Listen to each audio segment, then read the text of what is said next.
প্রিয় ভিউয়ার্স, আজকে dark magic গ্যালাক্সির পার্ট 1 নিয়ে ভিডিও করব। সরাসরি কম্পিউটার স্ক্রিনে বিস্তারিত নিয়ে কথা বলি আর মাঝে মাঝে কথা বলি। ওকে, আমি এখন চলে এসেছি আমাদের কম্পিউটার স্ক্রিনে। এখন আমি এখান থেকে ফটোশপ ওপেন করব। ফটোশপ ওপেন করার পরে দেখেন এখানে আজকে দেখাবো আমি রিটাচ প্রো। রিটাচ প্রো এটা দেখাবো। এর ভিতরে অনেকগুলো অপশন আছে, একে একে সব ভিডিও পাবেন। চ্যানেলটা সাবস্ক্রাইব করে ভিডিওতে লাইক দেন। আর পার্ট 1 পার্ট 2 করে আমরা ভিডিও নিয়ে আসবো। আজকে যে দেখাবো রিটাচ প্রো দেখাবো, তারপরে এটা দেখাবো, ঠিক আছে? ওকে, রিটাচ প্রোতে কি কাজ? এখানে আমাদের ফটো সুন্দর করে স্মুথ করার কাজ, তাই না? এখন আমরা এখানে একটা ফটো ওপেন করব। আমরা যারা মগে প্রিন্ট করি, যারা ক্লোজ ফ্রেম ডিজাইন করি, যারা ফটো প্রিন্ট করি, তাদের ফটো এডিট করতে হয়। এজন্য এখানে ডিজাইন করা থেকে শুরু করে ফটো এডিটিং সব কিছু এই একটা সফটওয়্যারের মাধ্যমে পাবেন। সফটওয়্যারটা ইন্ডিয়ান একটা প্লাগইন সফটওয়্যার, আমি পারচেজ করে নিয়েছি, আপনারা নিতে পারেন। ওকে, এখন দেখেন এখানে মুভ টুল সিলেক্ট থাকবে। এখন এই ফটোটাকে আমি রিটাচ করব। এখানে দেখেন এ রিটাচ। এখন যদি আমি এ রিটাচে ক্লিক করি, দেখেন ফটোটা অটোমেটিক রিটাচ করবে। দেখেন অটোমেটিক রিটাচ। এবার এখানে যদি দেখেন যে একটু বাড়তি হয়ে গেছে, তাহলে কি করবেন? ফটোটার উপরে সিলেক্ট করে অপাসিটি একটু কমাই দিবেন। অপাসিটি একটু কমাই দিবেন। তারপর যদি দেখেন যে ডিটিএস একটু বাড়তি আছে, ডিটিএস এ ক্লিক করবেন, করে একটু অপাসিটি কমাই দিবেন। দেখেন একবারে স্মুথ। ফটোর দিকে একটু লক্ষ্য করে দেখেন, একবারে স্মুথ হয়ে গেছে। এখন এখান থেকে ফিনিশে ক্লিক করবেন। ফিনিশে ক্লিক করার পরে এখন দেখেন এখানে আছে স্ক্রিন স্মুথ আর অটো রিটাচ। যদি স্ক্রিন স্মুথ করেন তাহলে অটো রিটাচ করার প্রয়োজন হয় না, আর যদি অটো রিটাচ করেন তাহলে স্ক্রিন স্মুথ করার প্রয়োজন হয় না। এখন আমি যদি স্ক্রিন স্মুথ, যেহেতু ভিডিও করতেছি, এটাও দেখিয়ে দেবো। স্ক্রিন স্মুথে এখন আমি ক্লিক করব। ক্লিক করার পরে একটা ব্রাশ অটোমেটিক আমার শো করবে। এখন আমি এখান থেকে ব্যাকগ্রাউন্ড কালার রাখবো হোয়াইট, আর উপরেরটা ব্ল্যাক রাখবো, ঠিক আছে? এখন আমি এখান থেকে যদি আস্তে আস্তে ঘষে দেখেন, আস্তে আস্তে ঘষবেন, আস্তে আস্তে স্মুথ হবে। হ্যাঁ, এই দেখেন সুন্দর হয়ে যাবে আস্তে আস্তে। ওকে, দেখেন। ওকে, এখন এটাকে আমি ফিনিশ করে দেব। ফিনিশ করে দেওয়ার পরে এখন দেখেন এবার দেখাবো হচ্ছে শার্পেন। এই যে শার্পেন, যদি আমরা শার্পেনে ক্লিক করি তাহলে একটা বিরাস আবারও চলে আসবে। এখন শার্পেন যদি আমি করি, চুলের আগে যদি এই যে ভুরুর উপরে যদি একটু শার্পেন করি, দেখেন ভুরুটাও অটোমেটিক ডিটেলস বাড়িয়ে দেবে। হ্যাঁ, দেখেন আয়ের উপরে একটু করলাম, ডিটেলস অটোমেটিক বেড়ে যাবে। দেখেন কত সুন্দর, আগে কিরকম ছিল আর এখন দেখেন কিরকম। এখন যদি আমি চুলের উপরে একটু করে দেখেন, চুলও ডিটেলস বাড়িয়ে দেবে। ওকে, দেখেন দেখেন সফটওয়্যারটা অনেক সুন্দর সুন্দর কাজ করে। আমি এটা নিয়ে খুব ভালো কাজ করতে পারি। আপনারাও চাইলে নিতে পারেন। যারা কপি মক ডিজাইন করেন, যারা ক্লোজ ফ্রেম ডিজাইন করেন, যারা ফটো এডিট করেন, তারা অনেক সুন্দরভাবে এটা এডিট করতে পারবেন। এখানে সবকিছু স্মুথভাবে কাজ করা হয়। এখন দেখেন, এখন এখান থেকে যদি একটু দেখি যে ডিটেলস বেড়ে গেছে, তাহলে কি করবো? আমরা এখান থেকে অপাসিটিটা একটু কমিয়ে দেবো। দেখেন অপাসিটিটা একটু কমিয়ে দেবো, এই যে।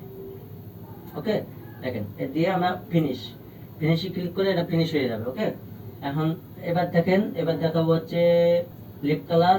যদি লিপস্টিক আপনি দিতে চান লিপ কালার, তাহলে কি করবেন? আগে আপনি ল্যাসো টুল সিলেক্ট করবেন। ল্যাসো টুল সিলেক্ট করে যেহেতু ভিডিওতে একটু দ্রুত করতেছি, আপনারা আস্তে আস্তে করে দেখেন। এই যে এখান থেকে টেনে আপনাদের যে পর্যন্ত লাগে আপনারা নিয়ে কাজ করবেন। ওকে, লিপ কালার দেওয়ার পরে এখন এই যে লিপ কালারে ক্লিক করবেন। প্রথমে টান দিয়ে মার করে নিয়ে লিপ কালার এনে ক্লিক করবেন। করার পরে একটা কালার বক্স আপনার খুলে যাবে। এখান থেকে আপনি টান দিয়ে দেখেন, এক এক কালার আছে আপনার, বিভিন্ন কালার আছে, আসবে। টান দিয়ে দেখবেন। এটা পুরোটা প্রতিটা অপশনে কালার অপশন, আপনি এডিট করার সময় আস্তে আস্তে দেখে নেবেন। দেখেন আমি দেখেন এটা দিয়ে ওকে দিলাম।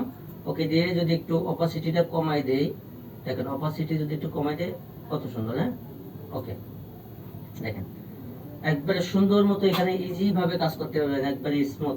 তারপরে দেখেন এখান থেকে যদি আমি এটা ফিনিশ করলাম। ফিনিশ করার পরে এখন যদি আমি এখান থেকে হোয়াইট করতে চাই, মানে আর একটু লাইট বাড়াবো হোয়াইট, তাহলে কি করবেন? এই যে হোয়াইটে ক্লিক করবেন, দেখেন দিয়ে এই যে একটু ঘষবেন। দেখেন এই যে এখান থেকে আপনি 30% রাখবেন, এখান থেকে 50% দিলাম।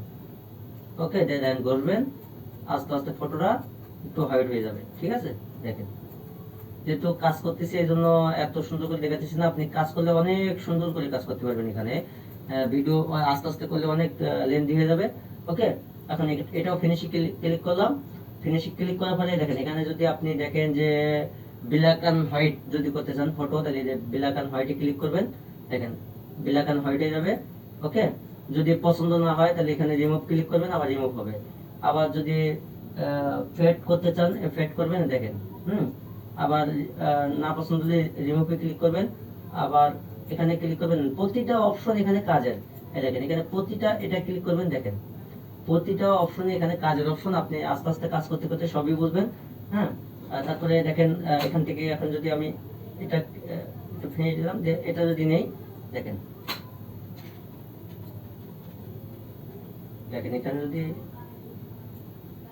একটু ছোট করে ব্রাশ এই যে হালকা করে যদি একটু টান দিতে, দেখেন এডিট করার সময় সুন্দর করে কাজ করা যায়। তারপর এখন আমি দ্রুত করতে চাই, ভিডিও লেন্থ হয়ে যাবে। দেখেন এই যে আপনি সুন্দর মতো করে এখানে ফটো ডিজাইন করতে পারবেন, ফটো এডিট করতে পারবেন, একদম স্মুথ কাজ করবে এটা। আরো যদি আরো যে অপশনগুলো আছে এটাও কাজেরই, এটাও দেখতে পারেন। এটা দেখেন একটা করে ক্লিক করে করে করে আপনি দেখতে পারেন। দেখেন এটা করলে কি আগের যে কালারটা ছিল, এই যে কালারটা, এটা একবারে মানে রিটাচের মতো একদম সমান হয়ে যাবে, দেখেন কোনো জায়গায় থাকবে না। এই যে আবার এটা দেখেন, এটা জুয়েলারি, এই যে এই তিনটা অপশন, এটা জুয়েলারি হাইলাইট করে, দেখেন দেখেন কাজটা দেখেন অটোমেটিক কাজ করবে। জুয়েলারিকে একটু ডিটেলস বাড়িয়ে দেবে। দেখেন এটাতে দেখেন জুয়েলারি ডিটেলস যদি বাড়াইতে চান তাহলে এটি। হ্যাঁ, প্রতিটা অপশন কাজের, এখানে আপনি কাজ করে খুব মজা পাবেন। ওকে গাইস, আজকের ভিডিও এই পর্যন্ত। পরবর্তীতে আমরা এর নিচের পার্ট আরেকটা নিয়ে আসবো, এক এক করে এই ডার্কম্যাজিক গ্যালাক্সির প্রতিটা পার্ট 1 পার্ট 2 করে আমরা চ্যানেলে পুরো এই সফটওয়্যারটির যা কিছু কাজ করা যায় পুরো সবকিছু আমি A to Z এই চ্যানেলে ভিডিও নিয়ে আসবো। চ্যানেলটা সাবস্ক্রাইব করে আমাদের সাথে থাকবেন। ওকে, সুস্থ থাকবেন, ভালো থাকবেন, ধন্যবাদ।